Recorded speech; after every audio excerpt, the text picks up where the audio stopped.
For me, something I made a miscalculation, I'll say, and it's because of this. I thought, okay, at university level, we should all be able to conduct ourselves ethically and morally, Mm. and that was my What a expectation. mistake that was, yeah. That was yeah. This only went on for a year, so this was just during first year. After that, we went out separate ways.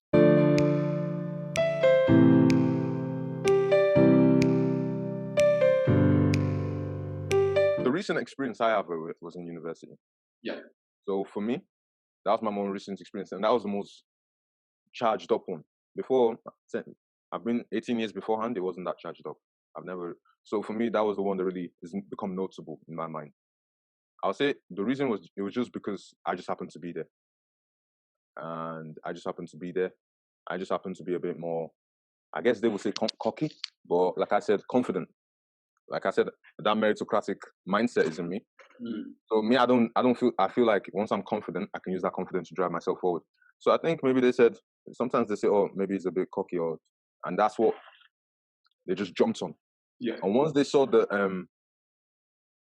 because normally when stuff like that happens, I can defend myself quite quickly. And what I mean by defend myself is I'm not afraid of a physical fight so much. Right. But the problem that I had is women that were leading the charge. Women. So it was a bit of a difficult one because yeah, okay. they were supported by men as well, because just in case I get out of line, they were going to jump. But it was women, so that was the one that really caught me off guard. And yeah, and it's not just me they were targeting.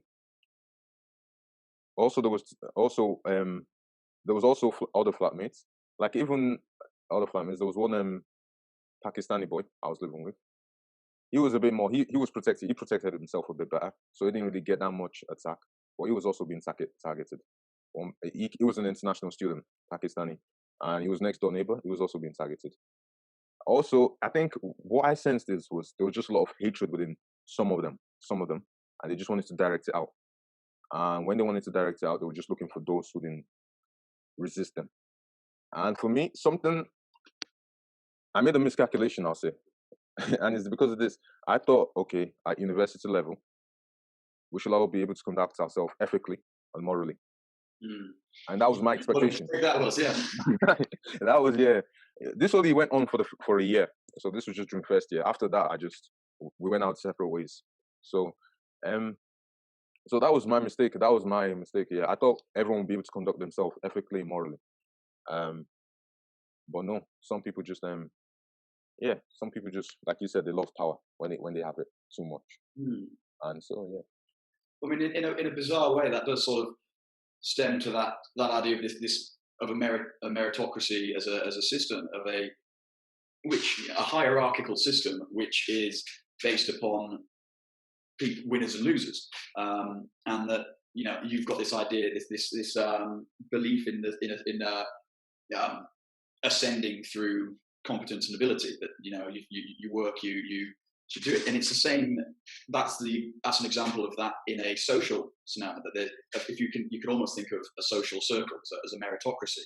You've got people that are all trying to fit their place, and there's a brilliant analogy of it called the lifeboat game, which is more or less, if you think of life is a sinking ship, and then the social group is effectively a lifeboat, and there's only a certain number of spaces on that boat. So every social interaction could almost be everyone is trying to justify why they deserve that spot in that lifeboat. And it is much easier to say that person doesn't deserve to be in here rather than it is to prove why I myself deserve to be in there. So it's a human reflex. It's a defense mechanism to go, if I bring you down, like say me and you were both on this level here in social circle, it's easier for me to sort of bring you down to show that you're lower than me than it is for me to bring myself up to show that I'm higher than you.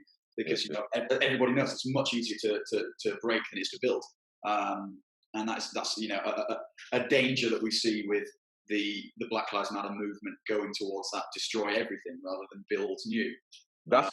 I agree with you. That's something that I've been a bit disappointed with the Black Lives movement, because for me, I always try and see myself as so I prefer to be. I see myself more as a builder than as a breaker. Right. Yeah. So I don't go around and start shouting to anybody or trying to tear anyone down. I see that as really bad behavior, really Mm. bad behavior.